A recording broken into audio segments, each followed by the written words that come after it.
Yes, good morning, good morning. So good morning. तो आज हम लोग क्या डिस्कस करने वाले हैं हमारे पास कुछ ऐसी चीजें। गुड मॉर्निंग ओजस्वी, good morning. Yes, all right. So good morning everyone जो भी यहाँ पे प्रेजेंट है अभी अभी।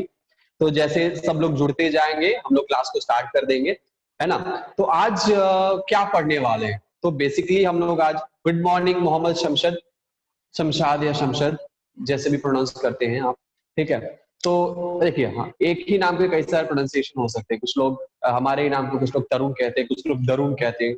हाँ, प्रीवियस क्लास क्वेश्चन, प्रीवियस ज्ञान का पिटारा एंड नहीं बता। अच्छा। कारण बहुत ही सिंपल है और किसी ने आंसर दे भी दिया था, ठीक है, गूगल से ढूंढ करके, कि हमारे जो बुक्स होते हैं, हमारे बुक्स नॉर्मली जो बुक होता है उस बुक में बहुत सारे ऐसे कंपाउंड होते हैं जो जैसे टाइम बीतता जाता है, ठीक है, बीतता जाता है, उस बुक से ऑर्गेनिक कंपाउंड जो है वो टूटते हैं, ब्रेक होते हैं, ठीक है। नॉर्मली कोई भी मटेरियल, ठीक है, बहुत सारे ऐसे फैक्टर्स हैं जिसके वजह से वो मटेरियल टूटता है टाइम पास होते होते। जैसे टेम्परेचर के इंक्रीज होने से कुछ टूटता है, कुछ टेम्परेचर के आपको इंक्रीज होने से टूटेगा, कुछ कॉन्सेंट्रेशन की वजह से टूटेगा, कुछ अदर फैक्टर्स की वजह से टूटेगा। तो जो ऑर्गेनिक मैटर्स होते हैं वो टूटते हैं फॉर टाइमिंग। तो बुक में जो भी ऑर्गेनिक मैटर्स हैं, जैसे हमारे प्लांट है तो प्लांट में कई सारे कंपोनेंट्स हैं जो प्लांट के उस पेपर में है। इंक है हमारा सब वॉलेटाइल सब्सटेंस, इंक है। फिर क्या क्या है? वो सारी चीजें, वो जब टाइम पास होता है तो वो डिफ्यूज होता है, ब्रेक होता है, और वो फ्रैग्रेंस प्रोड्यूस करता है। और वही फ्रैग्रेंस है जो हमें बहुत पसंद होता है। कुछ कुछ ऐसे फ्रैग्रेंस होते हैं जो हमारे ब्रेन को अच्छा लगता है, और कुछ ऐसे फ्रैग्रेंस होते हैं जो हमारे ब्रेन को अच्छा नहीं लगता है। क्यों नहीं लगता है? क्योंकि उसका जो है वो इंटेंसिटी लेवल पे डिपेंड करता है, ठीक है। जैसे साउंड है, अगर हम मेलोडियसली कोई गाना हम बजाएं, या फिर उस फ्रीक्वेंसी में, उस वेवलेंथ में हम पिच करके बजाएं, तो गाना सुनने में अच्छा लगता है। वही अगर जोर जोर से कुछ चिल्लाए, पिच नहीं है, फ्रीक्वेंसी सेट नहीं है, तो क्या होता है, वो हमें इरिटेशन लगता है। सिमिलरली स्मेल का भी ऐसा ही है। कुछ एक पर्टिकुलर पॉइंट है जहां तक आपको स्मेल को अच्छा लगेगा, या कुछ हमारे रिसेप्टर्स हैं, उसी से स्मेल जो है हमारे ब्रेन तक जाता है। कुछ स्मेल हमारे ब्रेन को अच्छे लगते हैं, कुछ स्मेल अच्छे नहीं लगते। तो फ्रैग्रेंस पे डिपेंड करता है। किसी को चमेली का स्मेल अच्छा नहीं लगता, किसी को कुछ और स्मेल अच्छा नहीं लगता, ठीक है। तो वेराइटी ऑफ स्मेल्स हैं। जैसे मुझे जो अच्छा लगे जरूरी है कि वो स्मेल आपको अच्छा लगे, जो आपको अच्छा लगे जरूरी नहीं मुझे लगे। किसी को पेट्रोल का सुगंध अच्छा लगता है, किसी को अच्छा नहीं लगता है। तो डिपेंड करता है हमारे ब्रेन और हमारा वो जो स्मेल है कि किस पर्टिकुलर पर्सन को वो कौन सा स्मेल अच्छा लगता है। तो बेसिकली बुक का जो ऐसा स्मेल है, ठीक है, जो सबको अच्छा लगता है ना, ओल्ड बुक्स का smell. Anyway, so this is the reason behind it. चलिए, कोई क्वेश्चन यहाँ पे पूछने के लिए बोल रहे हैं? तो यस, क्वेश्चन आप पूछ सकते हैं। मीनू कुमारी, मीनू कुमारी क्वेश्चन पूछ सकते हैं, पूछिए।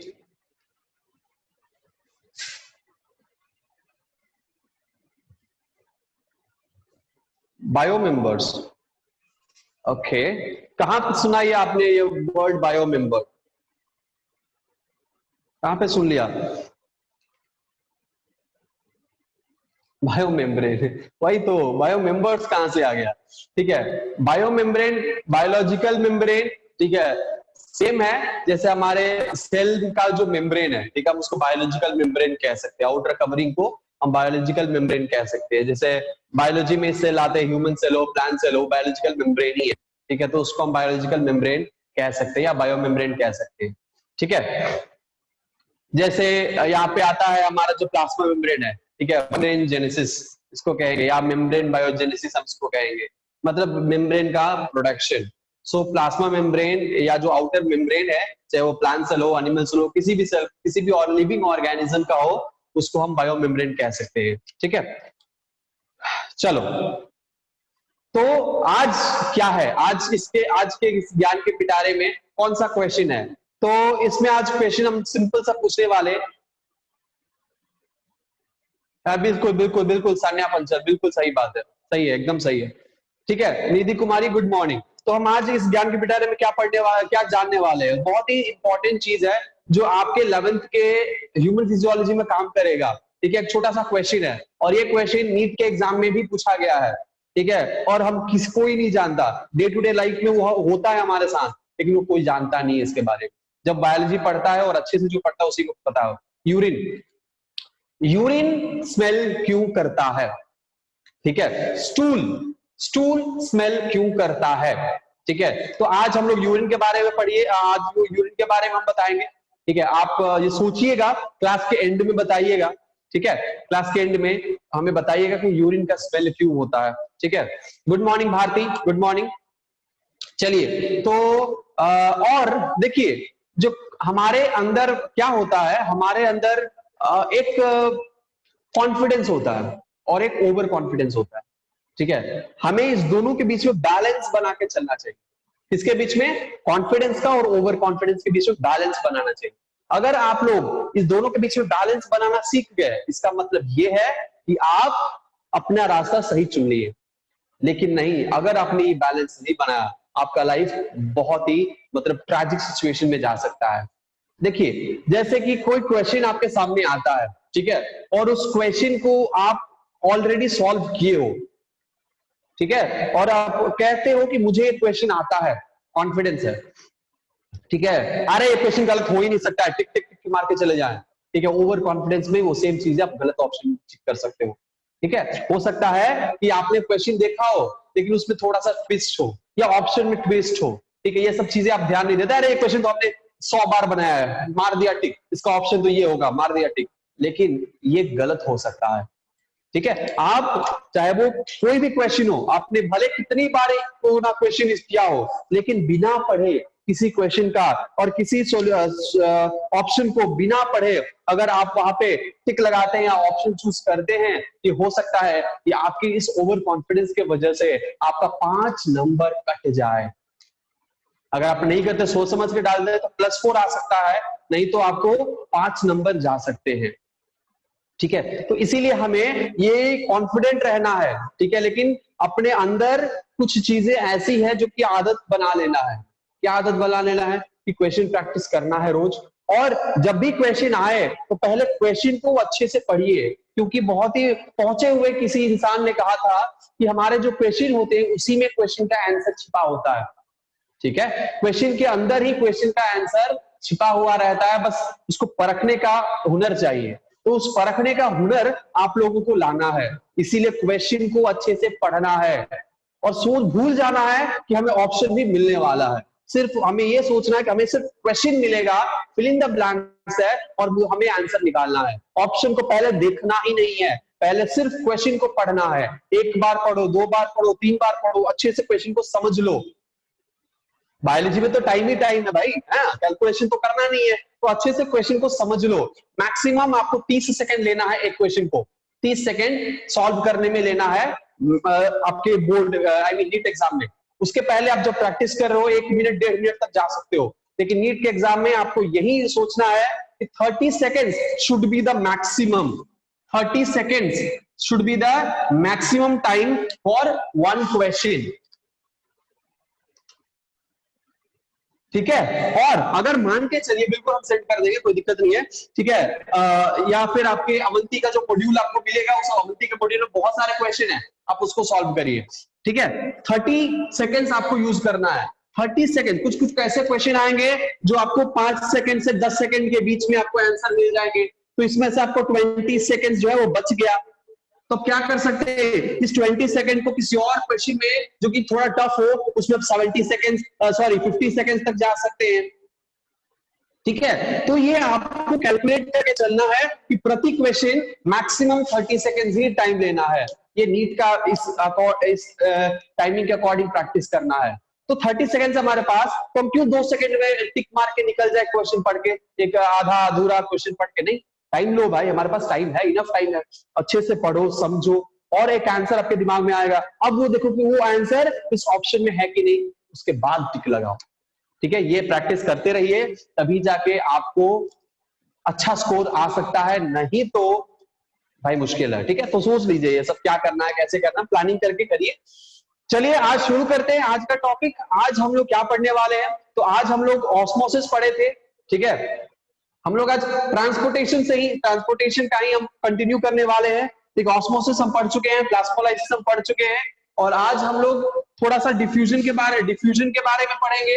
लेकिन डिफ्यूजन से पहले transportation, any types of transport के बारे में पढ़ते हैं, सेल में कैसे ट्रांसपोर्टेशन होते हैं, और बाकी सारे फैक्टर्स के बारे में भी हम डिस्कस करेंगे। ठीक है, ट्रांसपोर्ट सिस्टम,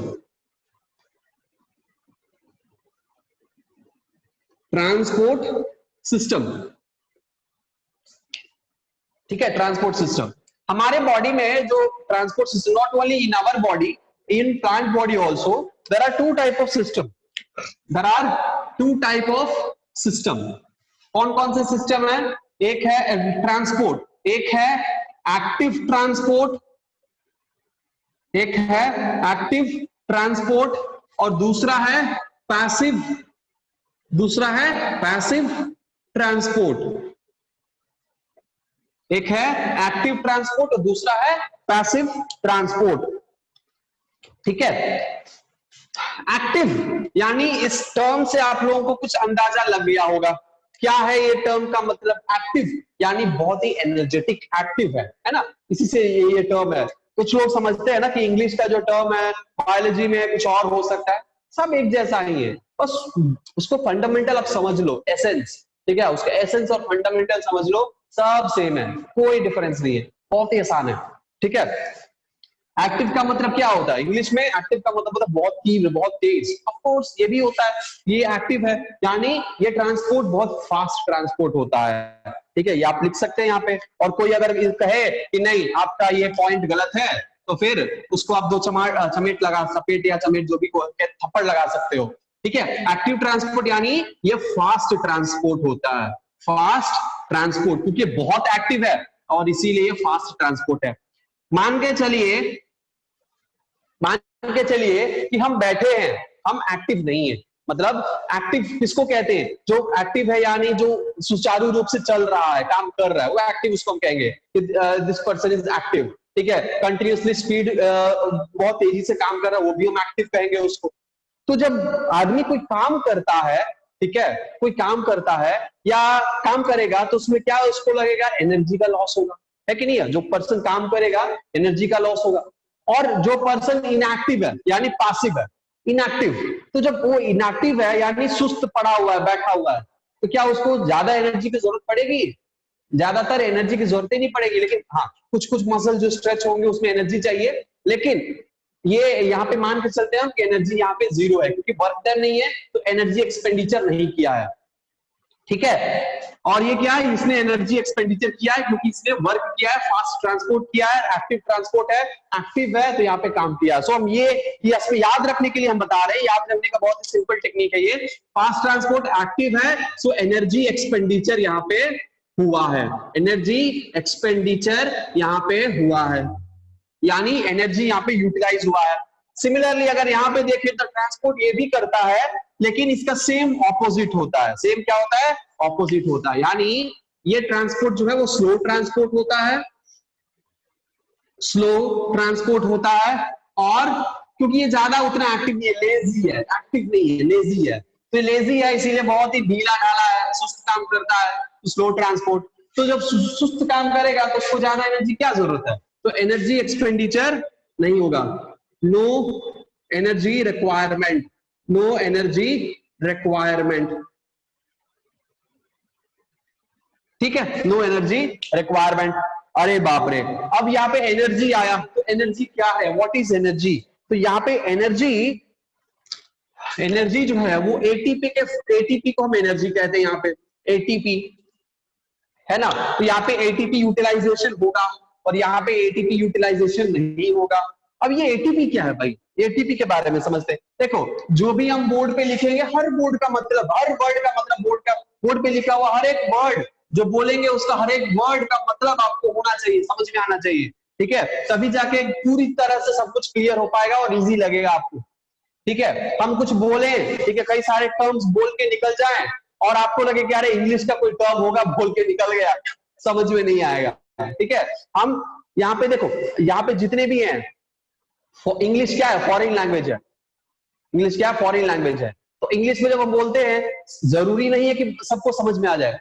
बहुत सारी चीजें मुझे कोई समझ नहीं आता है ना, क्योंकि इंग्लिश मेरा लैंग्वेज है ही नहीं। मेरा लैंग्वेज है Bhojpuri, Hindi. Hindi is my mother tongue, है ना, तो मुझे हिंदी में समझ में आएगा। तो हिंदी में जो चीजें हमें दिमाग में बैठ जाएगी, इंग्लिश में नहीं समझ में आएगा, इसीलिए हम हिंदी बताते हैं, राइट। चलो, एटीपी क्या है? ATP is called adenosine triphosphate. इसको हम कहते हैं एडिनोसाइन, इसका फुल फॉर्म है एडिनोसाइन ट्राइफॉस्फेट, ठीक है, एडिनोसाइन ट्राइफॉस्फेट। यानी एक एडिनोसाइन आपका यानी एक अमीनो एसिड है, ठीक है, एक अमीनो एसिड है, या हम कह सकते हैं कि एक एडिनोसाइन, अमीनो एसिड नहीं, एक एडिनोसाइन है और उसके साथ 3 फॉस्फेट अटैच है। यानी मान के चलिए, बहुत ही सिंप्लीफाइड तरीके से अगर बताया जाए तो मान के चलिए कि ये हमारा एक एडिनोसाइन है। क्या है? एक हमारा ये एडिनोसाइन मॉलिक्यूल है, ठीक है। इसके साथ क्या है? इसके साथ एक फॉस्फेट, दूसरा फॉस्फेट, तीसरा फॉस्फेट अटैच है, ठीक है, तीसरा फॉस्फेट क्या है? अटैच है। अब ये क्या बन गया? ये बन गया एडिनोसाइन ट्राइफॉस्फेट, ठीक है। एडिनोसाइन का स्ट्रक्चर कैसा होता है, डिटेल स्ट्रक्चर आप लोग बायोमोलिक्यूल्स के चैप्टर में, यानी अगला चैप्टर हम आपको बताएंगे, ठीक है, अभी उसे पढ़ के कंफ्यूज नहीं करना है। तो एडिनोसाइन ट्राइफॉस्फेट मतलब एक एडिनोसाइन मॉलिक्यूल है जिसमें 3 फॉस्फेट अटैच है, ठीक है। अब ये जो बॉन्ड है, यहाँ पे जो बॉन्ड बना है, जब ये बॉन्ड टूटेगा तो यहां से एनर्जी रिलीज होगा, यहां से क्या होगा? एनर्जी रिलीज होगा। तो अगर ये एटीपी से अगर एनर्जी बनाना है तो क्या करना पड़ेगा? बॉन्ड को तोड़ना पड़ेगा।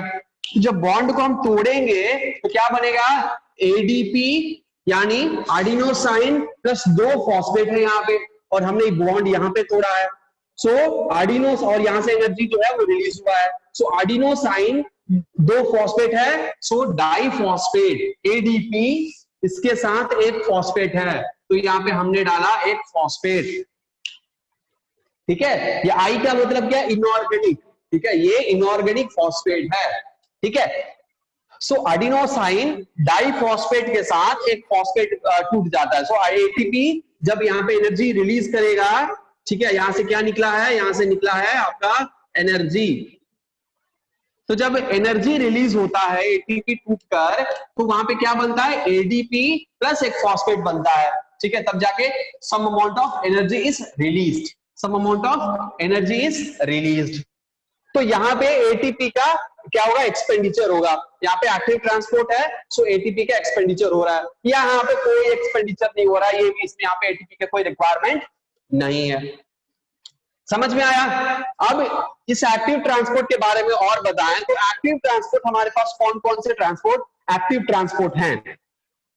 तो एक्टिव ट्रांसपोर्ट के लिए आपको हम बता दें तो पहला आपको डिफ्यूजन है। क्या है? डिफ्यूजन।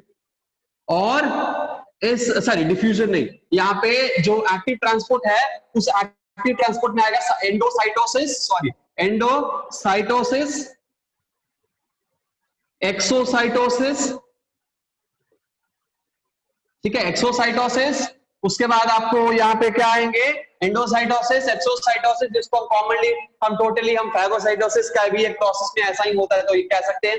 उसके बाद इस दोनों को हम बल्क ट्रांसपोर्ट भी कहते हैं, उस पे आएंगे, हम उसके बारे में बात करेंगे आपको, ठीक है। एंडोसाइटोसिस, एक्सोसाइटोसिस या पिनोसाइटोसिस। उसके बाद सोडियम पोटेशियम पंप,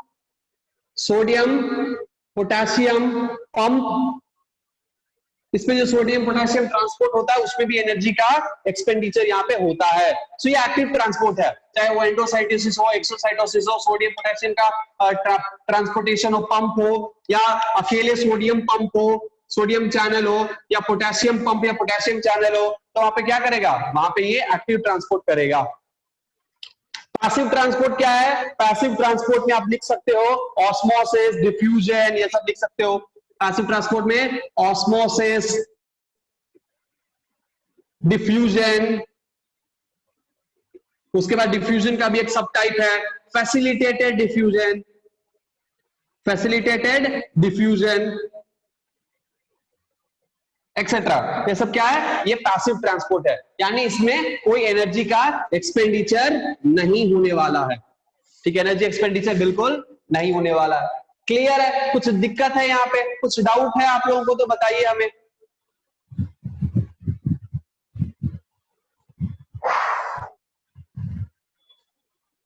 ओके अच्छा, अब इसका स्क्रीनशॉट आप लोग ले लें।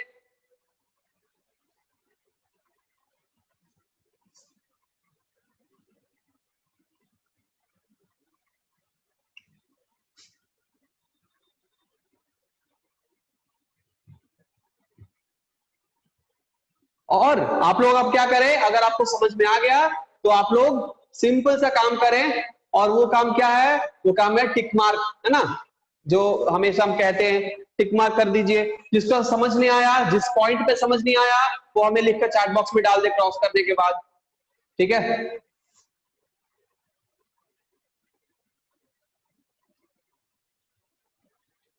यस ऑफ कोर्स, हम फैसिलिटेटेड डिफ्यूजन बताएंगे, डिफ्यूजन अभी हम बताने वाले हैं, डोंट वरी अबाउट दैट, ठीक है। अभी हम बताएंगे एंडोसाइटोसिस, एक्सोसाइटोसिस, सब कुछ हम बताएंगे, ठीक है। सोडियम पोटेशियम पंप सब बताने वाले अभी, ठीक है, डोंट वरी। ऑल राइट, चलो तो सबको समझ में आ गया है। Okay, so next what we are going to talk is every term, endocytosis, exocytosis, इसके साथ साथ आएगा pinocytosis, उसके बाद हम देखेंगे facilitated diffusion, ठीक है, और भी बहुत सारी चीजें हम यहाँ पे देखने वाले हैं, सारे टर्म्स को अंडरस्टैंड करने वाले हैं, ठीक है।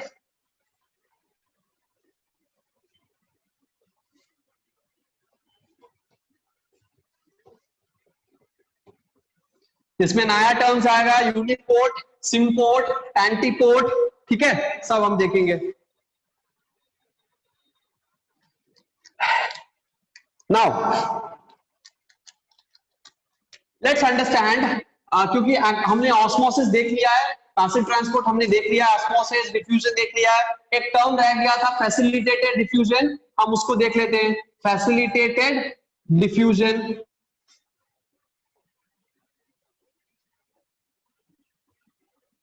ठीक है, facilitated diffusion, no, so now हमारे पास देखिए, हमारे पास क्या है, हमारे पास है प्लाज्मा मेम्ब्रेन, है ना, fluid mosaic model, fluid mosaic model,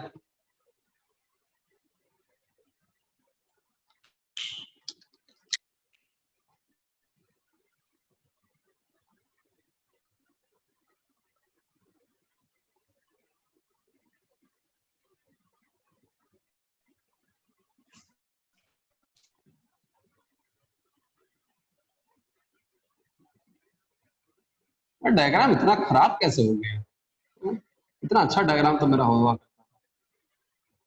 चल सही है।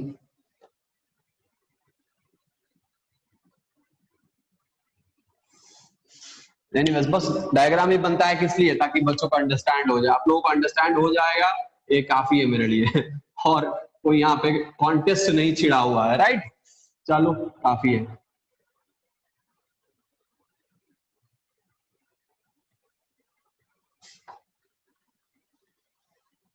ओके, इस प्रोटीन को थोड़ा सा बड़ा कर देते हैं या इसको छोटा कर देते हैं।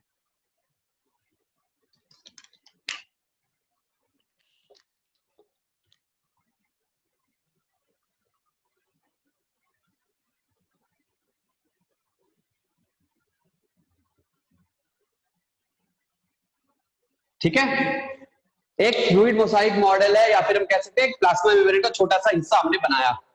ये क्या है, ये एक प्रोटीन है जिसको हम कहते हैं कैरियर प्रोटीन, ठीक है, क्या है, कैरियर प्रोटीन। और इस कैरियर प्रोटीन के यहाँ पे एक्टिव साइट है, मान के चलिए क्या क्या है, एक्टिव साइट है, या मान के चलिए यहाँ पे एक्टिव साइट है। तो हमारे पास क्या है, हमारे पास जो मॉलिक्यूल है, ठीक है, जो मॉलिक्यूल है बाहर में, ये क्या है, एक्स्ट्रा सेलुलर फ्लूइड है और ये इंटरसेलुलर फ्लूइड है, ठीक है, एक ईसीएम, ये है ईसीएम और ये है आईसीएम। मॉलिक्यूल्स, कई सारे मॉलिक्यूल्स जो हैं वो बाहर वेट कर रहे हैं, कई सारे मॉलिक्यूल्स बाहर हैं जो वेट कर रहे हैं, जो अंदर आना है इनको, ठीक है, वेट कर रहे हैं। तो ये मॉलिक्यूल्स अंदर आएंगे कैसे, ये मॉलिक्यूल्स इस प्रोटीन, ये क्या है, हमारा कैरियर प्रोटीन है, एक तरह का कैरियर प्रोटीन है जो प्लाज्मा मेम्ब्रेन में एम्बेडेड है। हमने प्लाज्मा मेम्ब्रेन में पढ़ाया था आपको, राइट। ये कैरियर प्रोटीन यहाँ पे कैसे कैरी करेंगे, tunnel protein is different from carrier protein, slightly different, दोनों का काम होता है transportation he, but slightly different कि टनल प्रोटीन में कंप्लीट चैनल होता है, उसमें ये एंटर कर जाता है, लेकिन इसमें ऐसा नहीं होता है, ठीक है, यहाँ पे ब्लॉकेज रहता है। ये क्या करेगा, तो कैरियर प्रोटीन में यहाँ पे मॉलिक्यूल्स हमारे एंटर कर गए, यहाँ पे मॉलिक्यूल्स आ चुके हैं, जैसे मॉलिक्यूल्स यहाँ पे अटैच होंगे ये टनल प्रोटीन क्या, ये हमारा कैरियर प्रोटीन टर्न हो जाएगा, और टर्न होकर क्या, जैसे मान के चलिए कि हमारा प्रोटीन है और इसके साथ यहाँ पे कोई मॉलिक्यूल अटैच है, जैसे तो ये हमारा क्या है, ये हमारा टनल प्रोटीन, ये हमारा कैरियर प्रोटीन है,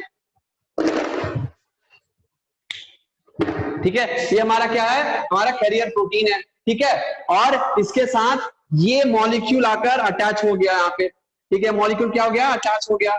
अब ये क्या करेगा, ये ऐसे ट्विस्ट हो जाएगा और मॉलिक्यूल रिलीज हो जाएगा, तो ये बाहर से यहां तक पहुंच गया और फिर ये ट्विस्ट एंड टर्न ऐसे मतलब होता रहता है, ठीक है, तो ये कैरियर प्रोटीन है, तो ट्रांसपोर्ट यहाँ पे कर रहा है। इस तरह के डिफ्यूजन को हम फैसिलिटेटेड डिफ्यूजन कहेंगे, इस तरह के डिफ्यूजन को हम क्या करेंगे, ये भी एक तरह का डिफ्यूजन ही है, मॉलिक्यूल्स मूव कर रहा है, तब तक ये एक्टिव, तब तक ये काम करेगा जब तक यहाँ पे इक्विलिब्रियम मेंटेन ना हो जाए। वंस इक्विलिब्रियम मेंटेन हो गया फिर ये अपना काम जो है ये बंद कर देगा, ठीक है, समझ में आया। तो ये एक तरह का फैसिलिटेटेड डिफ्यूजन है, यानी ऐसे कोई मॉलिक्यूल जो कि यहाँ पे ट्रांसपोर्ट नहीं हो सकता, उस मॉलिक्यूल को ये फैसिलिटेट करता है। फैसिलिटेटेड डिफ्यूजन का मतलब क्या हुआ, ये एक मॉलिक्यूल है, ठीक है, जिसको ये क्या कर रहा है, रास्ता दे रहा है ताकि ये जाए, ठीक है, फैसिलिटेटेड डिफ्यूजन उसी को कहते हैं, रास्ता दे रहा है या उसको फैसिलिटेट कर रहा है, पहुंचा रहा है, ठीक है, एक जगह से दूसरी जगह क्या कर रहा है, ले जाकर छोड़ रहा है, फैसिलिटेट करके पहुंचा रहा है, ठीक है, तो इसीलिए हम इसको कहेंगे फैसिलिटेटेड डिफ्यूजन। क्या कहेंगे, फैसिलिटेटेड डिफ्यूजन। इसमें एनर्जी एक्सपेंडिचर बिल्कुल भी नहीं होता है, इसमें एनर्जी एक्सपेंडिचर नहीं होता है, ठीक है,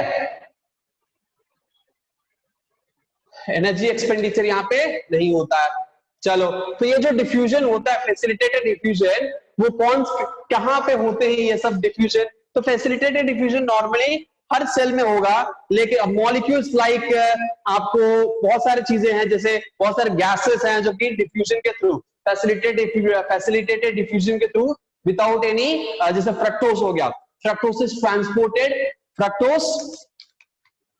फ्रक्टोज मॉलिक्यूल है, fructose is transported through facilitated diffusion, ठीक है, फ्रक्टोज है, फ्रक्टोज क्या किया, फैसिलिटेटेड डिफ्यूजन से क्रॉस किया। तो ऐसे कई सारे मॉलिक्यूल्स हैं जो कि हमारे फैसिलिटेटेड डिफ्यूजन से क्रॉस करते हैं और ट्रांसपोर्ट होते हैं। यहाँ पे एनर्जी, नो एनर्जी रिक्वायर्ड, यहाँ पे एनर्जी का रिक्वायरमेंट नहीं है, so no energies required for the transportation of the molecules from ECM to ICM, ठीक है, so this is your facilitated diffusion। कई सारे मॉलिक्यूल्स हैं, हम लोग आगे पढ़ेंगे कि कौन कौन से मॉलिक्यूल्स हैं यहाँ पे जो फैसिलिटेटेड डिफ्यूजन करते हैं, ठीक है।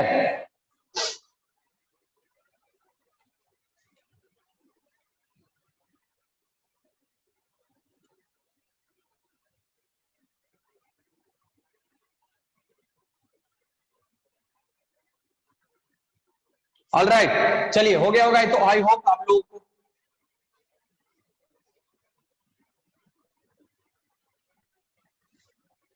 नेक्स्ट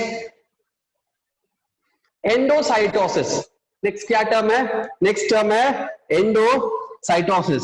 लेकिन एंडोसाइटोसिस पढ़ने से पहले छोटी सी चीज हम आपको बता देते हैं, जैसे हमने बताया कि प्लाज्मा मेम्ब्रेन है, ठीक है, क्या है, प्लाज्मा मेम्ब्रेन है, ये मान के चलो कि हमारा क्या है, ये प्लाज्मा मेम्ब्रेन है, और यहां पे बीच में क्या है,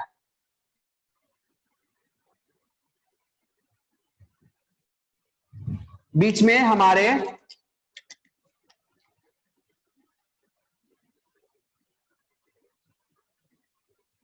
बीच में क्या है, पंप है, क्या है, पंप, कौन सा पंप है,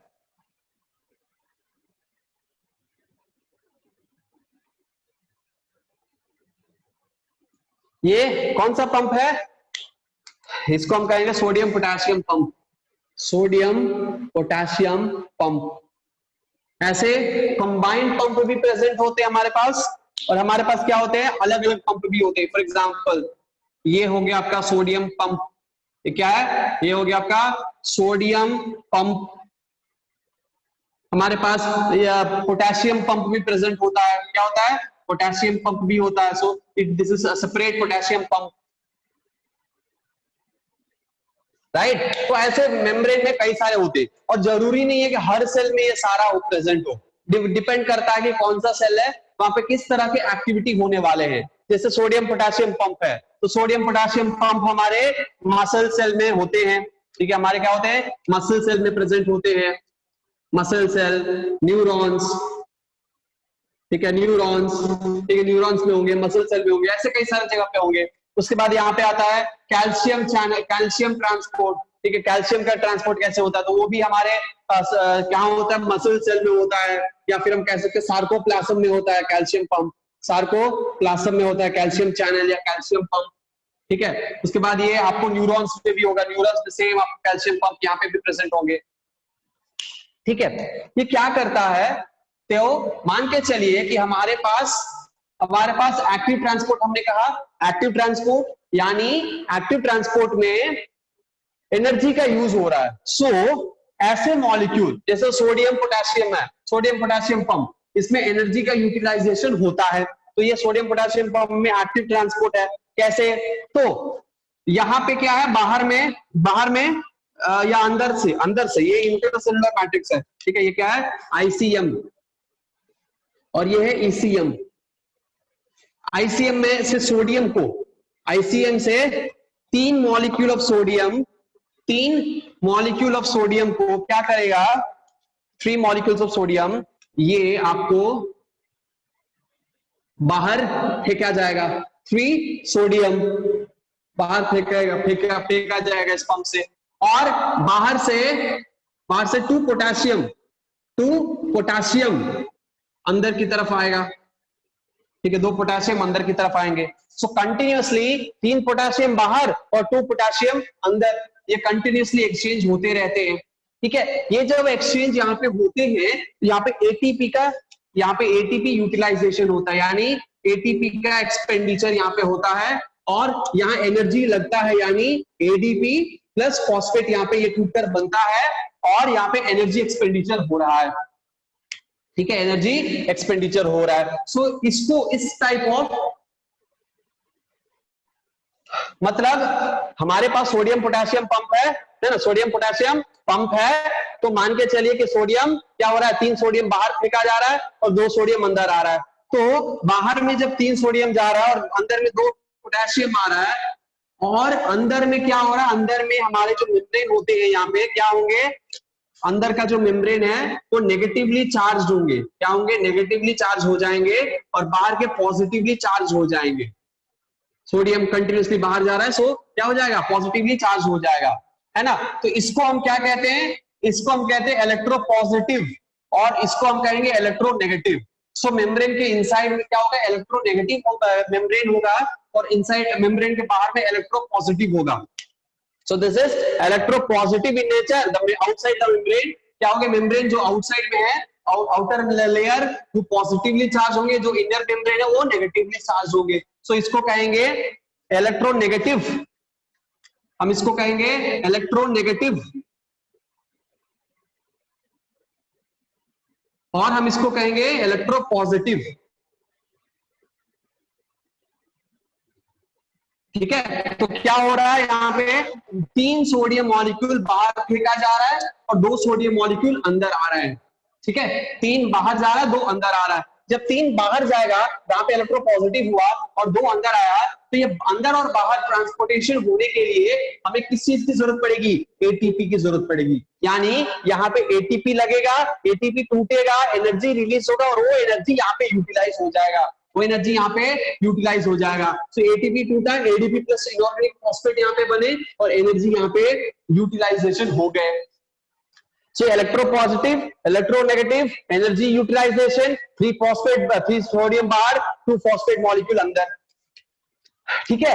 ये देखिए यहाँ पे क्या हो रहा है, यहाँ पे एक मॉलिक्यूल बाहर जा रहा है और एक मॉलिक्यूल अंदर आ रहा है, यानी 3 मॉलिक्यूल बाहर, 2 मॉलिक्यूल अंदर आ रहा है, यानी दोनों ऑपोजिट डायरेक्शन में जा रहे हैं। ये किस तरह का आपको दिखाई दे रहा है, ये कैसे यहाँ पे हो रहा है, क्या हो रहा है यहाँ पे? तो देखिए एक रोड है, एक क्या है, एक रोड है और बीच में क्या है, बैरिकेडिंग, बीच में डिवीजन है। रोड को 2 डिवीजन में क्या किया जा रहा है, हरे हरे घास से या फूल पत्तियों से इसको डिवाइड कर दिया गया है ना? क्या किया गया है, हरे हरे घास से या फूल पत्तियों से इसको क्या कर दिया गया, डिवाइड कर दिया गया है। तो ये डिवीजन है दोनों साइड्स के। और इस डिवीजन क्यों लगाया जाता है, क्योंकि रोड के इस तरफ, रोड का जो ये है, ये पर्टिकुलर एरिया जो होते हैं, रोड का ये जो इलाका है, ये इलाका होता है कि कोई कार या गाड़ी इस तरफ मूव कर रहा है तो इसका जो ऑपोजिट वाला होगा ये इसके ऑपोजिट में मूव करेगा। ठीक है, रोड ऐसा ही होता है ना, रोड पे एक इस तरफ गाड़ी आते हैं तो दूसरे ऑपोजिट डायरेक्शन में जाते हैं। यस, तो ऑपोजिट जाने के लिए दूसरा रास्ता होता है, इधर से आने के लिए दूसरा रास्ता होता है। तो ये क्या है, ये आपको रोड है। सिमिलरली यहाँ पे हो रहा है, सिमिलरली क्या हो रहा है, सिमिलरली यहाँ पे होगा, सिमिलरली यहाँ पे होगा। यहाँ पे क्या होगा, यहाँ पे आपको 3 सोडियम बाहर गया, 2 पोटेशियम अंदर आया, यानी दोनों ऑपोजिट डायरेक्शन में मूव कर रहे हैं। और इस प्रोसेस को, इस तरह के ट्रांसपोर्ट को हम क्या कहते हैं, एंटीपोड। इस तरह के ट्रांसपोर्ट को क्या कहते हैं, एंटीपोड मूवमेंट या ट्रांसपोर्ट, एंटीपोड ट्रांसपोर्ट सिस्टम या एंटीपोड मूवमेंट ऑफ मॉलिक्यूल्स या एंटीपोड पाथवे।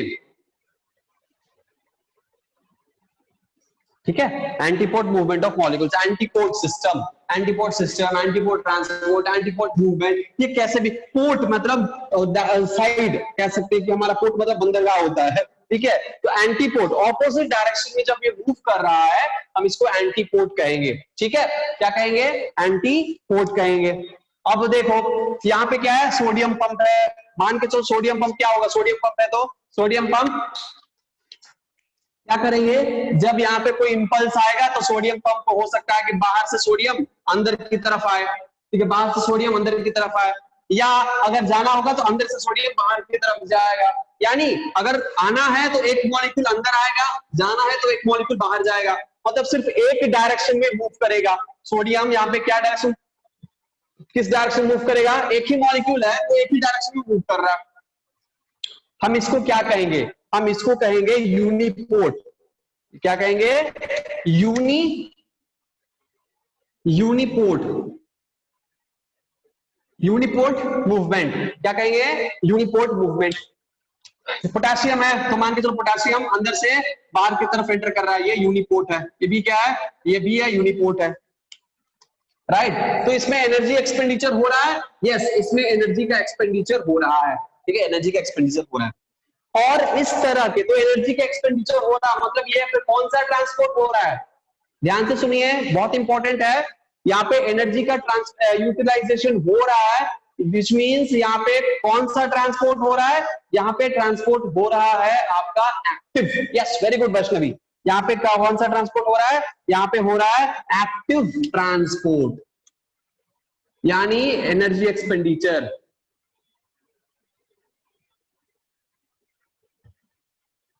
तो एक्टिव ट्रांसपोर्ट हो रहा है, लेकिन यहां पे थोड़ा सा ट्विस्ट है। क्या ट्विस्ट है, तो active transport are of 2 type, active transport are of 2 type. Active transport के 2 टाइप होते हैं। ठीक है, एक्टिव ट्रांसपोर्ट के 2 टाइप्स होते हैं। कौन कौन से टाइप हैं, पहला टाइप है प्राइमरी, प्राइमरी यानी 1 डिग्री। 1 डिग्री का मतलब क्या होता है, 1 डिग्री का मतलब होता है primary.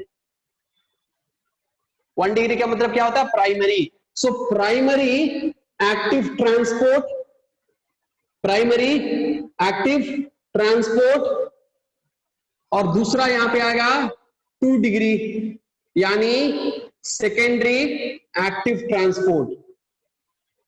So there are 2 type of active transport, primary and secondary active transport.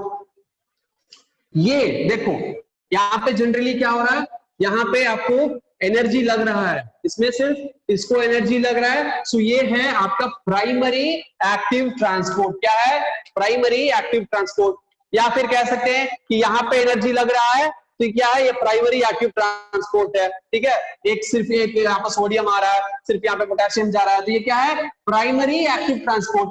लेकिन क्या होता है कि कुछ molecules like some molecules like glucose, some molecules like glucose, sometime this glucose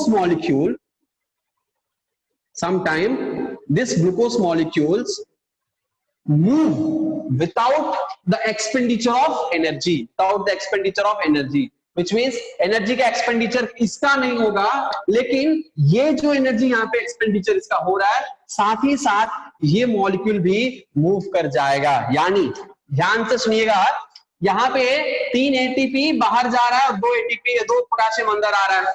यहाँ पे देखो 3 पोटेशियम 3 यहाँ पे सोडियम अंदर आ रहा है। जब सोडियम अंदर आएगा तो सोडियम को अंदर आने के लिए क्या चाहिए? यहाँ पे एनर्जी, यानी यहाँ पे भी एटीपी एक्सपेंडिचर होगा। और इसी के साथ साथ अगर कहा जाए कि बाइक है, ठीक है, एक बाइक है, उस बाइक से हमारा बाइक है, हमने क्या किया है, या हमारा कार है, या हमारे पास बाइक है या कार है, जो भी है, हम क्या कर रहे हैं? हमें जाना है पटना। कहाँ जाना है? पटना जाना है। ठीक है, हमें पटना जाना है, या बीटा जाना है, या दानापुर जाना है, या आरा जाना है, कहीं जाना है, या गोरखपुर जाना है, कहीं भी जाए तो मुझे क्या करना है? यहां से मूव करना है। हमारे पास है कार या बाइक, चलो कार इज बेटर। ठीक है, कार जो है वो सेफ है अभी के माहौल में, या गर्मी में भी सेफ है, एसी ऑन करके आराम से जा सकते। तो कार है हमारे पास, हम जा रहे हैं, हमें पटना जाना है, हम अकेले जा रहे हैं, कार है 4 सीटर है ना, 4 सीटर या 5 सीटर, 5 लोग भी बैठ सकते हैं टूस के, है ना, 5 लोग बैठ सकते हैं। आराम से बैठना है तो 4 लोग, सोशल डिस्टेंसिंग मेंटेन करके 4 लोग वहां पे बैठ सकते हैं। तो कार है, सोशल डिस्टेंसिंग मेंटेन कर रहे हैं, 4 लोग बैठ सकते हैं, लेकिन हम जा रहे हैं सिर्फ एक, यानी हमारे पास 3 सीट खाली है।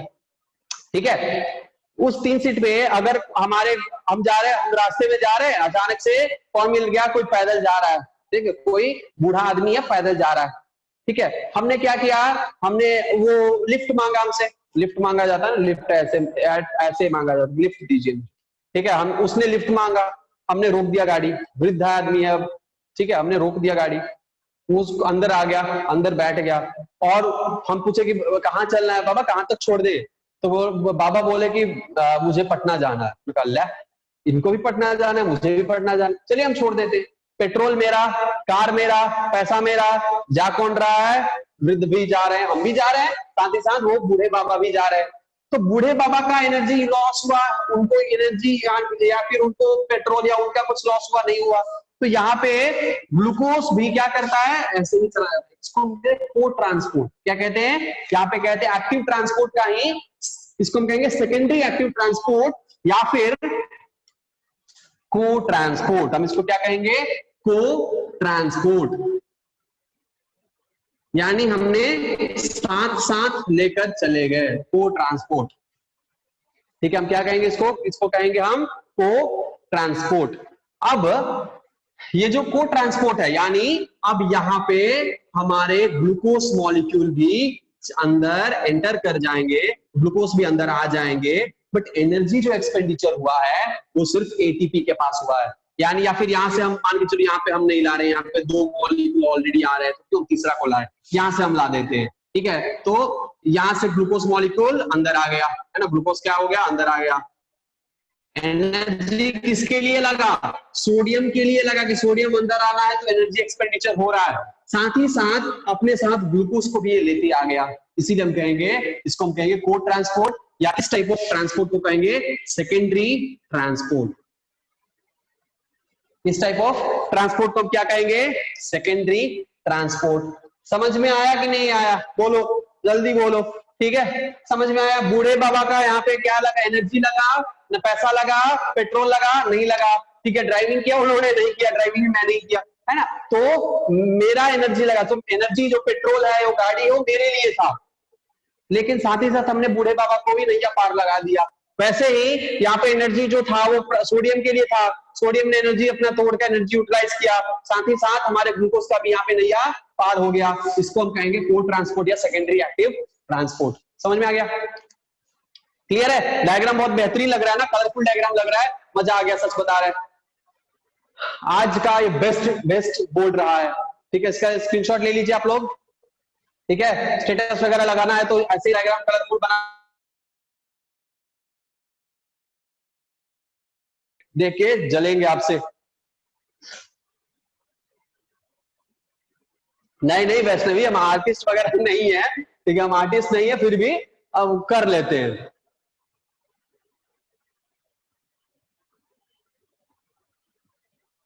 ठीक है, बचपन से मुझे ना डायग्राम बनाने का बहुत शौक था, ड्राइंग बनाने का बहुत शौक था। हम ड्राइंग में प्राइज वगैरह सब लाते थे। और कलर, मुझे रंग बहुत पसंद है, कलर्स बहुत पसंद है, लेकिन होली नहीं खेलते क्योंकि कलर्स लगाना पसंद नहीं है, ठीक है। लेकिन ये कलर्स का यूज करके बोर्ड पे हमें बोर्ड को सजा देना, क्योंकि तो टीचर का काम क्या होता है? टीचर का काम होता है, उसका जो दोस्त होता है, उसका जो हथियार होता है, ये होता है मार्कर और बोर्ड। इसी से उसको खेलना है मुंह चलाते हुए। तो इसको हम एक क्या कहते हैं, इसको अपना मतलब this is my love, board is my love. हम अपने प्यार को सजा रहे हैं रंग बिरंगे चीजों से। यस ऑफ कोर्स, हम इसलिए कलरफुल मार्कर्स का इस्तेमाल करते हैं, और कलरफुल मार्कर से डिफरेंशिएशन पता चलता है, ठीक है। चलिए, कुछ नहीं है, बहुत ही सिंपल है, प्रैक्टिस करने से हो जाएगा।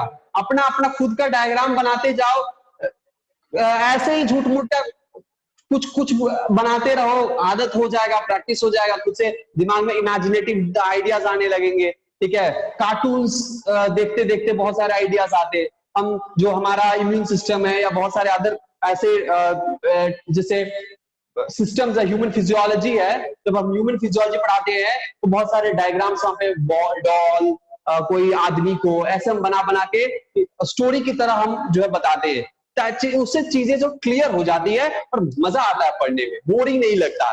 बोरिंग की आप लिख दो और फिर उसको पढ़ाओ, या बुक पे जो डायग्राम है सिर्फ वही डायग्राम, वो सब चीजें नहीं चलता। डिफरेंट डिफरेंट इनोवेशन होना चाहिए, मजा आ जाएगा तब। हमें खुद से, नॉट ओनली मी, आप लोग भी अपने आप खुद से जब पढ़ रहे हो, जब नोट्स बना रहे हो या पढ़ रहे हो, तो अपने से नया नया डायग्राम्स नया आविष्कार कर सकते हो, बना सकते हो, ठीक है। आप अपने आप कैसे आपको इंटरेस्ट आए पढ़ने में, इंटरेस्ट जगा सकते हो, ठीक है। क्या कर सकते हैं? इंटरेस्ट जो है वो आ सकता है, तो इंटरेस्ट लाना पड़ता है। इंटरेस्ट जो है अपने आप नहीं आता है, इंटरेस्ट को जगाना पड़ता है। मुझे क्या पसंद है? डायग्राम पसंद है, इसीलिए हम एक्सप्लेनेशन में डायग्राम का मैक्सिमम यूज करते हैं। हम लिखना बहुत कम लिखते हैं, डायग्राम्स ज्यादा इस्तेमाल करते हैं, ठीक है। किसी किसी को लिखना अच्छा लगता है तो बोर्ड पे लिखते जाते, किसी किसी को ना ही लिखना ना ही, कोई एनसीईआरटी के बुक को इतने अच्छे तरीके से समझा देता है, मजा आ जाता है, ठीक है। आज हम लोग अब क्या करने वाले, एनसीईआरटी को पढ़ने वाले हैं, ठीक है। आज के लिए बोर्ड सेशन जो है हम एंडोसाइटोसिस, एक्सोसाइटोसिस और पिनोसाइटोसिस पढ़ेंगे। हाँ, एक सही है सोडियम, ये सब कोर्स यहाँ पे 1 डिग्री ट्रांसपोर्ट एकदम सही है, ठीक है। सो पोटेशियम पंप हो, सोडियम पंप हो, या फिर ये आपको एक्टिव पैसिव ट्रांसपोर्ट, यहाँ पे सॉरी ये सोडियम पोटेशियम पंप हो, यहाँ पे प्राइमरी एक्टिव ट्रांसपोर्ट का इस्तेमाल हो रहा है, यानी एनर्जी एक्सपेंडिचर हो रहा है यहाँ पे, ठीक है। प्रॉपर एनर्जी इसी के लिए हो रहा है, ठीक है। लेकिन जब ग्लूकोज साथ में आएगा उस टाइम उसको हम कहेंगे सेकेंडरी, ठीक है। चलो अब हम शुरू करते हैं, एंडोसाइटोसिस पढ़ते हैं, एक्सोसाइटोसिस पढ़ते हैं, फिर हम पढ़ेंगे पिनोसाइटोसिस, एंड देन आज का चैप्टर यहीं पे समाप्त कर देंगे, ठीक है। एक पॉइंट हम भूल गए, एक सेकंड, एक पॉइंट हम यहाँ पे छोड़ दिए, मिस कर गए, ठीक, क्या है? तो यहाँ पे जब साथ में लेकर चल रहा है उसको हम कहेंगे सेकेंडरी ट्रांसपोर्ट, या फिर हम कहेंगे को ट्रांसपोर्ट, और इसको हम सिम्पोर्ट भी कहते हैं। जैसे हमने देखा पहला एंटीपोर्ट, फिर हमने देखा यूनिपोर्ट, इस टाइप ऑफ ट्रांसपोर्ट को हम कहते हैं सिम्पोर्ट। इस टाइप ऑफ ट्रांसपोर्ट को हम क्या कहते हैं? सिम्पोर्ट कहते हैं, ठीक है। यानी एंटीपोर्ट किसको कहेंगे? ऑपोजिट डायरेक्शन में मूव करेगा, एंटीपोर्ट कहेंगे। एंटी यानी ऑपोजिट, एंटी पार्टी कहते हैं ना, ऑपोजिट पार्टी। सो एंटीपोर्ट यानी ऑपोजिट डायरेक्शन मूव करने वाला। यूनिपोर्ट एक ही डायरेक्शन में, यूनि मतलब एक डायरेक्शन मूव करने वाला, यूनि डायरेक्शनल कहते हैं, या यूनि मतलब सिर्फ एक होता है, ठीक है, एक। तो एक यूनिपोर्ट यानी सिर्फ एक डायरेक्शन में, इधर अंदर से बाहर जाएगा और बाहर से अंदर आएगा, ठीक है, एक डायरेक्शन में। सिम्पोर्ट या सिम्पोर्ट यानी सिम्बायोटिक रिलेशनशिप, सिम मतलब सिम्बायोटिक रिलेशनशिप टाइप का इसका मतलब होता है। सिम यानी आपको साथ साथ किसी और को भी लेकर आएगा, मतलब हम जा रहे हैं साथ साथ हमारे साथ साथ हमारा कोरोना वायरस में भी लेकर जा रहा है ना। तो क्या है, कोरोना वायरस हमारे साथ मिल गया है और हम मूव कर रहे हैं अपने एक्सपेंडिचर, अपने पैसे से कोरोना को भी देश विदेश घुमा रहे हैं, तो इसको हम कहेंगे सिम्पोर्ट। क्या कहेंगे? सिम्पोर्ट। लिख लीजिए, ये सारे टर्म्स आपके एनसीईआरटी में मेंशन्ड है डायग्राम के साथ, बहुत इंपॉर्टेंट है, क्वेश्चंस पूछे जाते हैं, नीट में भी क्वेश्चन आते हैं, सी बोर्ड में तो आएगा ही आएगा, सो प्लीज इसको नोट कर लीजिए, बहुत इंपॉर्टेंट है तीनों टर्म्स, ठीक है। समझ में नहीं आए तो बार बार पूछ सकते हैं, लेकिन तीनों टर्म को अच्छे से समझ लीजिए, वेरी वेरी आईएमपी। हम यहाँ पे नोट लिख देते हैं, ये क्या है, खतरों का घंटी बजेगा अगर नहीं पढ़ोगे तो, very very IMP, very very important. ये डायग्राम, ये बोर्ड, ये टर्म्स बहुत ही इंपॉर्टेंट है, इसीलिए प्लीज इसको बहुत ही सीरियसली लीजिए, घर पे आप जाकर इसको पढ़िए और प्रैक्टिस करिए। को ट्रांसपोर्ट एक बार और, अच्छा ठीक है, को ट्रांसपोर्ट वही हम बताए अभी, सिम्पोर्ट यानी को ट्रांसपोर्ट का मतलब है कि साथ ही साथ ये भी चले जाना, किसके एनर्जी में, यानी सोडियम आ रहा है इसके एटीपी के एनर्जी के साथ साथ ग्लूकोज बिना अपना एक्सपेंडिचर किए किसके एनर्जी के एक्सपेंडिचर से ही चला आता है, तो यहाँ पे एनर्जी एक्सपेंडिचर इसके लिए भी हो रहा है, लेकिन ये सिर्फ मतलब साथ ही साथ चला आ रहा है, अपने लिए नहीं करके दूसरों के साथ ही निकल आ रहा है, इसको कहेंगे को ट्रांसपोर्ट, ठीक है। चलो फिर से एक बार हम रिवाइज कर देते हैं चीजों को, ठीक है, समझ लीजिएगा। हमारा ये क्या है, हमारा ये प्लाज्मा मेम्ब्रेन है या सेल मेम्ब्रेन है, इस सेल मेम्ब्रेन में कई सारे प्रोटीन चैनल्स हैं, ठीक है, क्या है, कई सारे प्रोटीन चैनल्स होते हैं, अलग अलग मेम्ब्रेन पे अलग अलग टाइप ऑफ प्रोटीन चैनल होते हैं। नॉट ओनली दिस, यहाँ पे कैल्शियम चैनल होता है, calcium is very important, chloride channel होता है, क्लोराइड भी जाता है, बाइकार्बोनेट, तो इलेक्ट्रोलाइट्स को मूव कर एक्सचेंज करने के लिए चैनल्स होते हैं, ठीक है, उसके बाद आपको ग्लूकोज के लिए चैनल होता है, बहुत सारी चीजें हैं, ठीक है। जैसे मान के चलिए नॉर्मल सेल है, उस सेल में ग्लूकोज को अंदर आना क्योंकि एनर्जी बनाना है, तो वहां पे क्या होता है, इंसुलिन आता है, इंसुलिन रिसेप्टर के साथ बाइंड होता है, तब जाके ये चीजें ट्रांसपोर्ट हो पाती है ना ग्लूकोज में, तो वहां पे ग्लूकोज को क्या चाहिए, वहां पे ग्लूकोज को वहां पे रिसेप्टर के साथ बाइंड करना चाहिए, इंसुलिन आना चाहिए, ठीक है, और एनर्जी एक्सपेंडिचर होना चाहिए, तब मूव करेगा, तो ग्लूकोज एनर्जी एक्सपेंडिचर से मूव करता है। लेकिन देखो यहाँ पे मेम्ब्रेन है, कई सारे प्रोटीन्स हैं, एक है सोडियम पोटेशियम पंप, दूसरा है सोडियम पंप, तीसरा पोटेशियम पंप, कैल्शियम पंप होगा, क्लोराइड पंप होगा, डिफरेंट पंप्स होंगे, ठीक है। तो क्या हो रहा है कि पॉजिटिवली चार्ज मॉलिक्यूल है सोडियम, ये पोटेशियम भी पॉजिटिवली चार्ज मॉलिक्यूल है, ये आयोन है, तो ये क्या करेगा, ये नॉर्मली ये सोडियम पोटेशियम पंप करता है कि आईसीएम से ईसीएम तक 3 सोडियम फेंकता है बाहर और 2 सोडियम अंदर लाता है, 3 बाहर 2 अंदर, बाहर में सारा पॉजिटिव हो जाते हैं, अंदर में नेगेटिवली चार्ज हो जाते हैं, क्योंकि अंदर से मैक्सिमम पॉजिटिव आपका क्या हो गया, सोडियम बाहर निकल आया, भले पोटेशियम अंदर आ रहा है लेकिन बहुत कम आ रहा है, पोटेशियम बहुत ज्यादा निकल रहा है, सोडियम बहुत ज्यादा निकल रहा है, सॉरी, तो यहाँ पे इलेक्ट्रो पॉजिटिव हो जाता है आउटर मेम्ब्रेन, और अंदर मेम्ब्रेन इनर मेम्ब्रेन हो जाता है इलेक्ट्रो नेगेटिवली चार्ज। ये नॉर्मली न्यूरॉन्स वगैरह में आपको ये ऐसा देखने को मिलेगा, क्योंकि न्यूरॉन्स में जब इंपल्स पास करते हैं तो पॉजिटिव नेगेटिव पोलराइजेशन, इस स्टेट को हम जब बाहर में इलेक्ट्रो पॉजिटिव और अंदर में इलेक्ट्रो नेगेटिव होगा, इस स्टेज को, इस तरह के मेम्ब्रेन को हम क्या कहते हैं, पोलराइज्ड मेम्ब्रेन कहते हैं, क्या कहते हैं, पोलराइज्ड मेम्ब्रेन, पोलराइज्ड मेम्ब्रेन हम कहते हैं, इस प्रोसेस को पोलराइजेशन कहते हैं, यानी बाहर में पॉजिटिव और अंदर में नेगेटिव, सो पोलराइज्ड मेम्ब्रेन है ये, ठीक है, क्या है, पोलराइज्ड मेम्ब्रेन है। न्यूरॉन में क्या होता है, न्यूरॉन में जब इंपल्स आते हैं तो ये चार्ज जो शिफ्ट हो जाते हैं, अंदर में पॉजिटिव बाहर में नेगेटिव हो जाते हैं, उस मेम्ब्रेन को हम कहेंगे डीपोलराइजेशन, उस प्रोसेस को डीपोलराइजेशन, वो सब हम न्यूरॉन्स में या नर्व जब हम पढ़ेंगे नर्वस सिस्टम न्यूरल कंट्रोल उसमें हम देखेंगे, ठीक है, ऑल राइट, तो ये पोलराइज्ड है। नाउ ये क्या है, बाहर में इलेक्ट्रो पॉजिटिव हो गया, अंदर में इलेक्ट्रोनेगेटिव हो गया। ये पंप जो है रिलीज कर रहा है, तो ये दोनों ऑपोजिट ऑपोजिट में जा रहा है, और इसीलिए हम यहाँ और यहाँ पे एनर्जी का भी एक्सपेंडिचर हो रहा है, एटीपी टूटकर एडीपी प्लस फॉस्फेट में कन्वर्ट हो रहा है, और यहाँ से एनर्जी रिलीज हो रहा है। तो ये क्या कहलाएगा, ये कहलाएगा एंटीपोड मूवमेंट, बिकॉज ये ऑपोजिट डायरेक्शन में मूव कर रहा है, लाइक रोड। रोड में जैसे ऑपोजिट डायरेक्शन में व्हीकल्स मूव करते हैं, सिमिलरली यहाँ पे भी ऑपोजिट डायरेक्शन में मूव कर रहे हैं, और इसको हम कहेंगे एंटीपोड मूवमेंट ऑफ मॉलिक्यूल्स।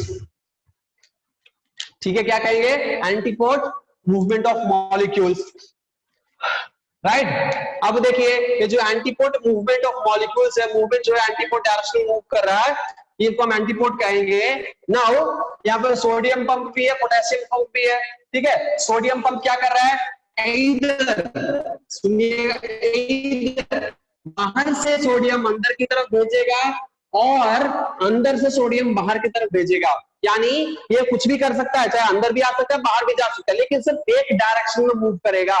कोई अगर मूव कर रहा है तो एक मॉलिक्यूल एक ही डायरेक्शन में मूव करेगा। तो ये क्या है, ये है आपका यूनिपोर्ट। क्या है, यूनिपोर्ट।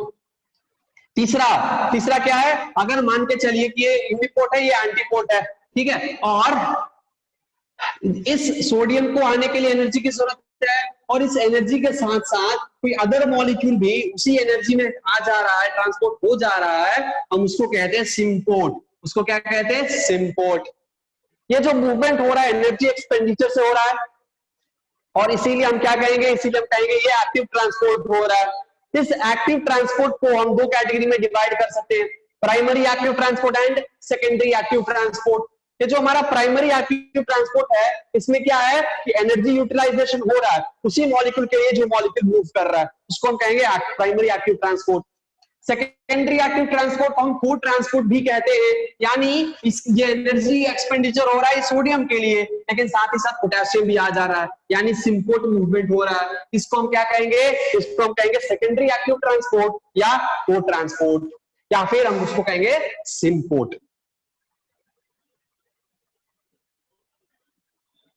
समझ में आ गया?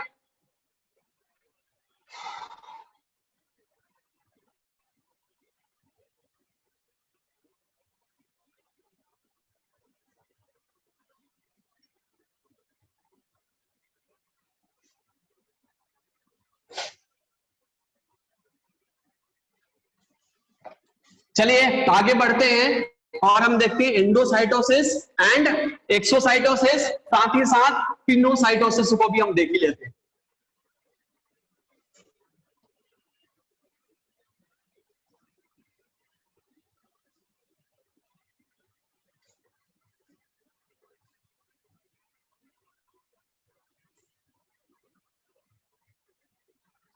Alright, endocytosis.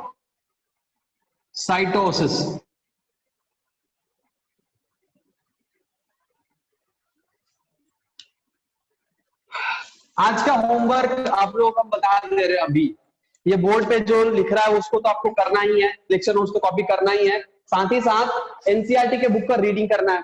एनसीईआरटी के बुक का रीडिंग करके आइएगा, ठीक है, कि एनसीईआरटी के बुक में अभी तक हमने जो पढ़ाया उसमें क्या क्या चीजें दी हुई है उसको आपको पढ़ के आना है, ठीक है। एनसीईआरटी का बुक रिवीजन करना बहुत जरूरी है, उसको रीडिंग करके कल आइएगा, क्योंकि उसमें से कई सारे उसमें जो पॉइंट्स हैं वो हम क्वेश्चन उसी में से पूछेंगे। तो एनसीईआरटी बेस्ड क्वेश्चन हम अगले क्लास में पूछेंगे कि एनसीईआरटी में जो पढ़ के आएंगे उससे क्वेश्चन हम बनाएंगे, और एनसीईआरटी बेस्ड क्वेश्चन हम अगले क्लास में पूछेंगे जहां तक हमने पढ़ाया होगा, ठीक है। इसलिए एनसीईआरटी बुक का रीडिंग करके आइएगा, हर एक से क्वेश्चन पूछेंगे, जो जो पार्टिसिपेंट्स होगा हर एक से इंडिविजुअली पॉइंट करके, हम पॉइंट आउट करके क्वेश्चन पूछेंगे।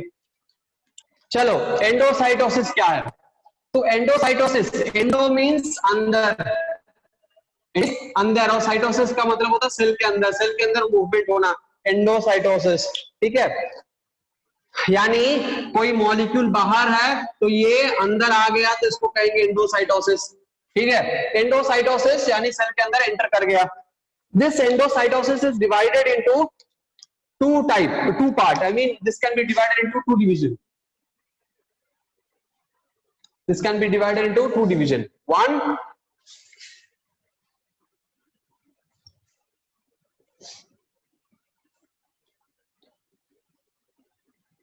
phagocytosis. Second is your pinocytosis. Phagocytosis and second is your pinocytosis. ठीक है, फैगोसाइटोसिस हम किसे कहेंगे? फैगोसाइटोसिस सॉलिड मटेरियल, अगर सॉलिड मॉलिक्यूल सेल के अंदर एंटर कर रहा है तो वो फैगोसाइटोसिस में आएगा, सॉलिड पार्टिकल।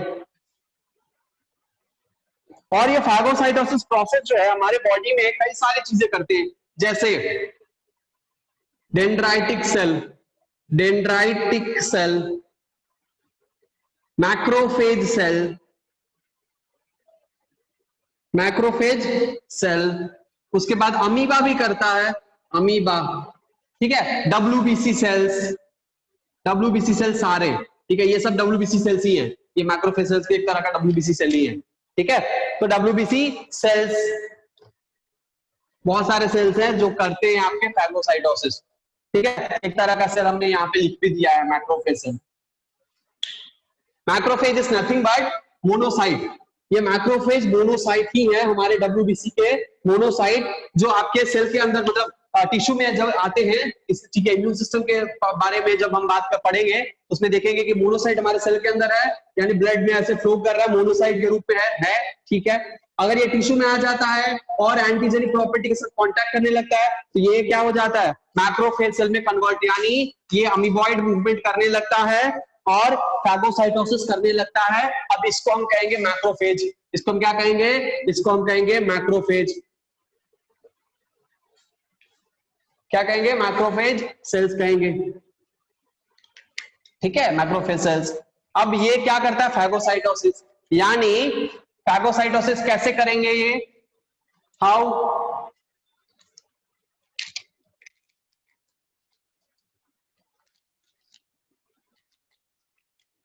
तो मान के चलो कि ये है आपका आउटर पार्ट ईसीएम, और ये है आईसीएम, ईसीएम एंड आईसीएम, और ये प्लाज्मा मेम्ब्रेन। मॉलिक्यूल्स यहां पे है, कलरफुल कलर दूसरा यूज कर देते हैं यहाँ पे, ये है दूसरा मॉलिक्यूल। वीडियो पॉज है, नहीं तो बिल्कुल पॉज नहीं है, ठीक है। तो बाहर से ये क्या है, ये बहुत ही खतरनाक मॉलिक्यूल है, इसको क्या करना है, इसको अंदर आना है, ठीक है, इसको क्या करना है, इसको अंदर आना, ये अंदर आना चाह रहा है बहुत बड़ा सुन लो है ना इसके लिए, ओके, थोड़ा सा छोटा काम कर देते हैं इसको, ठीक है। ये मॉलिक्यूल को अंदर आना है, जब ये मॉलिक्यूल को अंदर आना है तो ये कैसे आएगा, ये मॉलिक्यूल एक बॉल में है, क्या एक बॉल में है, इस बॉल को आना है, लेकिन यहाँ पे जो पोर है, जो यहाँ पे एंट्री पॉइंट है, पोर है, वो क्या है, बहुत ही छोटा छोटा पोर है, तो इस पोर को ये क्रॉस नहीं कर पाएगा, क्योंकि molecule is higher molecular weight and the size is also large, size क्या इसका लार्ज है, तो large size molecules can not allowed to pass through the membrane simply, so इसके लिए क्या करेगा, ये मॉलिक्यूल इस मेम्ब्रेन के साथ अटैच होगा, क्या होगा, यहाँ पे रिसेप्टर होंगे, कुछ रिसेप्टर मॉलिक्यूल होंगे, और इस रिसेप्टर मॉलिक्यूल के साथ ये क्या होगा, दूसरे कलर से बनाते हैं, यहाँ पे क्या है, रिसेप्टर मॉलिक्यूल है, इस रिसेप्टर मॉलिक्यूल के साथ आकर अटैच होगा, अटैच होकर यहाँ पे क्या बनाएंगे, यहाँ पे इसको रास्ता देंगे, और ये मॉलिक्यूल यहां से माइग्रेट करके क्या आएगा, नीचे आएगा, यहां पे आएगा,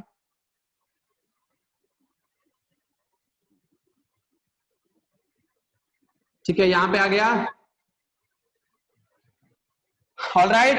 अब इसके बाद क्या होगा, यहां से अब माइग्रेट करने के बाद अब यहाँ पे ये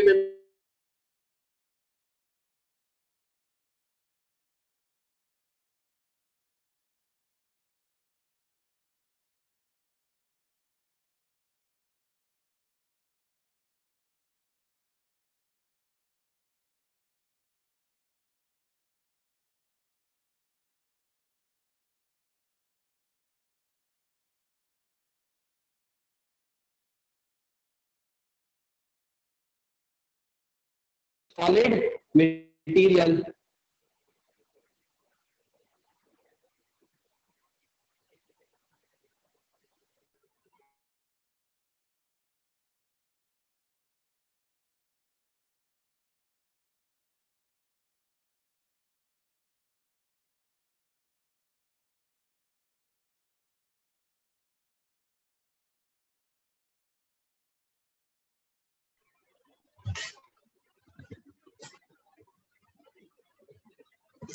या सॉलिड मटेरियल, ये सॉलिड मटेरियल इस रिसेप्टर के साथ बाइंड हो गया था। क्या हो गया था, यहाँ पे रिसेप्टर था, इस रिसेप्टर के साथ बाइंड हो गया था।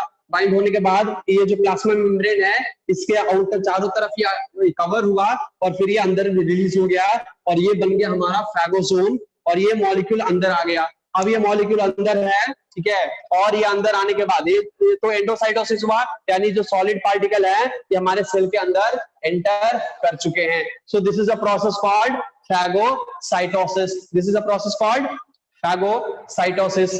इस रिसेप्टर के साथ अटैच है, तो हम यहाँ पे क्या करेंगे, इस रिसेप्टर के साथ अटैच है, सो हम यहाँ पे बनाएंगे, यहाँ पे रिसेप्टर मॉलिक्यूल है जो इस मॉलिक्यूल को क्या किया है, अटैच करके रखा है, ठीक है, रिसेप्टर मॉलिक्यूल है। सिमिलरली ये रिसेप्टर मॉलिक्यूल है जो इसको अटैच करके रखा है, ठीक है। सो रिसेप्टर के साथ अटैच होकर ही अंदर आते हैं। Alright, so this is called phagocytosis. This is called phagocytosis, यानी ये रिसेप्टर के साथ पहले आकर मॉलिक्यूल सॉलिड मटेरियल रिसेप्टर के साथ अटैच हुआ, वहां पे ये जो प्लाज्मा मेम्ब्रेन है उसके चारों तरफ कवर किया, फैगोसोम बनाया और ये अंदर चला आया। क्लियर है। ऐसे ही हमारे इम्यून सिस्टम में भी हमारे जो एंटीजन होते हैं वो अंदर की तरफ आते हैं, या कोई फॉरेन पार्टिकल हमारे सेल के अंदर एंटर करता है, या मैक्रोफेज अपने अंदर ये लेता है। जब ये मैक्रोफेज अपने अंदर ले लेगा और मान के चलो क्या खतरनाक डाकू है जो हमारे घर को लूटने आया है, क्या खतरनाक डाकू है, खतरनाक क्या है, डाकू है जो हाथ में इसके तीन हाथ है, ठीक है, और इस हाथ में बंदूक भी लिए रखा है इसने बंदूक भी ले रखा है, ठीक है, बंदूक गोली चलाने के लिए, है ना, बंदूक ले रखा है। अब क्योंकि ये बंदूक ले रखा है तो क्या है, ये एंटीजन है, इसको क्या करेगा, अंदर आते ही हमारे बॉडी के अंदर भी क्या होते हैं, बॉडी के सेल के अंदर इस मैक्रोफेज के अंदर वैक्यूल्स होते हैं। मैक्रोफेज का अपना खुद का एंजाइम बॉल यानी वैक्यूल होते हैं, वैक्यूल बोल रहे हैं, सॉरी, एंजाइम बॉल अंदर में होते हैं, लाइसोसोम। ये क्या करेंगे, ये लाइसोसोम या ये आपके एंजाइम, डाइजेस्टिव एंजाइम के बॉल क्या करेंगे, इसके ऊपर अटैक करेंगे, इसको अटैक करेंगे, इसके ऊपर स्पिल आउट हो जाएंगे और इसको क्या करेंगे, ये डेंजरस बैक्टीरिया को मार देंगे या पैथोजन को किल कर देंगे नॉर्मली, ठीक है, अगर ये एंटीजन है तो। या फिर अगर कोई दूसरा मॉलिक्यूल है तो अंदर आएगा, टूटेगा, एनर्जी यूटिलाइज होगा यहाँ पे, और जो मॉलिक्यूल को टूटना है वो टूटेगा या आगे का प्रोसेस अपना करेगा। सो यहाँ पे मेन मुद्दा ये है कि हमारा एंडोसाइटोसिस में मॉलिक्यूल अंदर आ चुके हैं। एंडोसाइटोसिस में क्या हुआ, मॉलिक्यूल सारे अंदर आ चुके हैं। सिमिलरली पिनोसाइटोसिस, पिनोसाइटोसिस में क्या होता है, पिनोसाइटोसिस में लिक्विड मटेरियल आता है। पिनोसाइटोसिस में क्या आएगा, liquid molecule, liquid molecule. Similar process है लेकिन इसमें लिक्विड आएगा और इसमें सॉलिड आता है। फैगोसाइटोसिस में सॉलिड आएगा, पिनोसाइटोसिस में लिक्विड आएगा, ठीक है। तो ये था एंडोसाइटोसिस, क्लियर है। एक्सोसाइटोसिस में सेम इसका ऑपोजिट होगा। एक्सोसाइटोसिस में अंदर से मॉलिक्यूल को बाहर फेंक दिया जाएगा, अंदर से बाहर फेंक दिया जाएगा, ठीक है। एक्सोसाइटोसिस के बारे में थोड़ा सा हम अगले क्लास में बता देंगे। समझ में आया। So phagocytosis solid molecule, pinocytosis liquid molecule, the entry of the molecules and this is the process. Clear है, क्लियर है। So this is what the endocytosis and pinocytosis are. And ये हमने पढ़ लिया आज का ट्रांसपोर्ट सिस्टम, ठीक है, ट्रांसपोर्ट कैसे हो रहा है यहाँ। आई होप ये लेक्चर आपको समझ में आया होगा, क्लियर होगा। अगर क्लियर है, समझ में आ गया है, तो आपको क्या करना है आपको पता ही है, कर दीजिए जल्दी से, ठीक है। ओके, मजा आता है, सच बता रहे हैं। ऐसे अगर टिक टिक टिक टिक दिखता है ना, ग्रीन ग्रीन ग्रीन ग्रीन, मजा आ जाता है, एनर्जी मिलता है, अजीब सा।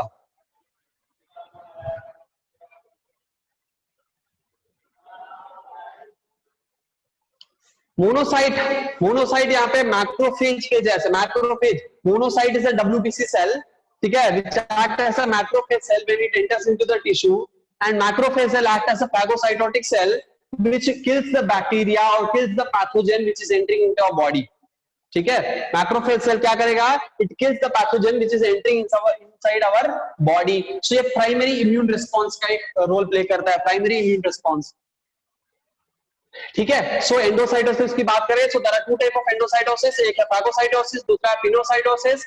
फागोसाइटोसिस मतलब सॉलिड मॉलिक्यूल्स को एंट्री कराना सेल के अंदर, उसको कहते हैं phagocytosis. Pinocytosis means liquid molecule को अंदर एंटर कराना, पिनोसाइटोसिस।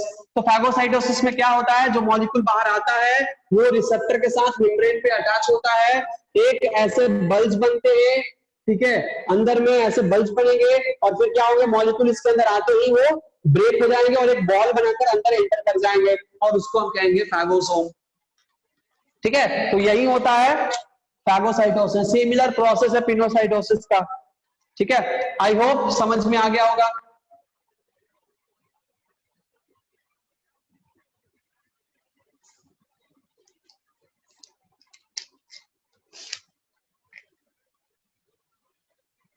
मोनोसाइट इस टिश्यू में कि नहीं, जैसे देखो हमारे जैसे इम्यून रिस्पॉन्स शुरू होते हैं उसके बाद ये मैक्रोफेज एक्टिव हो जाते हैं। वैसे तो मोनोसाइट हमारे ब्लड में होते हैं, ठीक है, हमारे क्या होते हैं, ब्लड में होते हैं, ये ब्लड सेल एक तरह के, ठीक है, जो ब्लड में होते हैं, और जैसे इम्यून रिस्पॉन्स प्रोड्यूस होता है वहां से वैसो डायलेशन, तो वहां से निकल के टिश्यू में एंटर करते हैं और वहां पे अपना एक्टिविटी शुरू कर देते हैं। नहीं तो ये ब्लड में प्रेजेंट होते हैं मोनोसाइट, ठीक है। मोनोसाइट क्या है, एक तरह का ब्लड सेल है, डब्ल्यूबीसी सेल है, और ये 10% आपको मोनोसाइट इस्नोफिल आपको प्रेजेंट होते हैं, जो कि 10% ऑफ द टोटल ब्लड में, टोटल डब्ल्यूबीसी में कह सकते हैं, टोटल डब्ल्यूबीसी में 10% आपको मोनोसाइट इस्नोफिल प्रेजेंट होते हैं। सो मोनोसाइट अराउंड 3 to 4% या 5% आपको मोनोसाइट होते हैं हमारे पूरे बॉडी में, पूरे बॉडी के ब्लड में, ठीक है। चलो आई होप आपको क्लियर हो गया होगा। आज के लिए बस इतना ही, पढ़ते रहिए, खुश रहिए, और हाँ, यूरिन स्मेल क्यों देता है? Yes, monocyte is a type of WBC, of course. Urine smell क्यों देता है? क्योंकि यूरिन में से निकलने वाला urea, uric acid, nitrogenous base वो कन्वर्ट होकर smell giving, pungent smell giving substance molecules में कन्वर्ट हो जाते हैं, और इसीलिए, ठीक है, ये क्या होता है, अमीनेशन, डीअमीनेशन कह सकते हैं, डीअमीनेशन प्रोसेस के वजह से स्मेल देता है, ठीक है। हमारे बॉडी में क्या होता है, यूरिया, यूरिक एसिड हमारे बॉडी से रिलीज होता है, मोस्टली सबसे ज्यादा रिलीज होता है यूरिया, ठीक है। तो वो क्या करता है, जब बॉडी से, हमारे बॉडी से जब ये नाइट्रोजनस वेस्ट, तीन होते हैं, urea, uric acid and ammonia, तीन होते हैं, बॉडी से जब नाइट्रोजनस वेस्ट रिलीज होते हैं तो वो कन्वर्ट होकर अमोनिया में कन्वर्ट हो जाता है ना, अमोनिया में कन्वर्ट हो जाता है। तो ये अमोनिया में जब कन्वर्ट होता है तब ये स्मेल क्रिएट करता है, शायद अमोनिया में कन्वर्ट होता है ये सपोज, ठीक है। आप लोग पढ़िएगा एक्सक्रीटरी सिस्टम में, तो वहां पे जब कन्वर्जन होता है तब ये पंजेंट स्मेल देता है, अजीब सा गंध स्मेल देता है।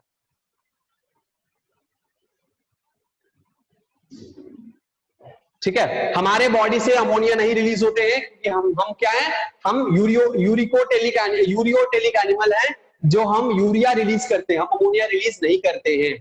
हम अपने बॉडी से अमोनिया रिलीज नहीं करते, हम अपने बॉडी से यूरिया रिलीज करते हैं, and some amount of, few amount of uric acid, ठीक है। हम यूरिक एसिड भी ज्यादातर रिलीज नहीं करते हैं, ठीक है, because we are ureotelic, urea releasing animal.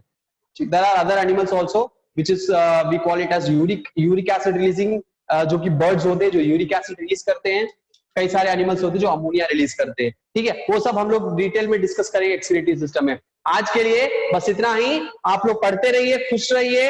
I hope अगले क्लास में हम मिलते हैं, आई होप आप लोग अच्छा करेंगे, अच्छा पढ़ेंगे, पढ़ते रहिए, बाय।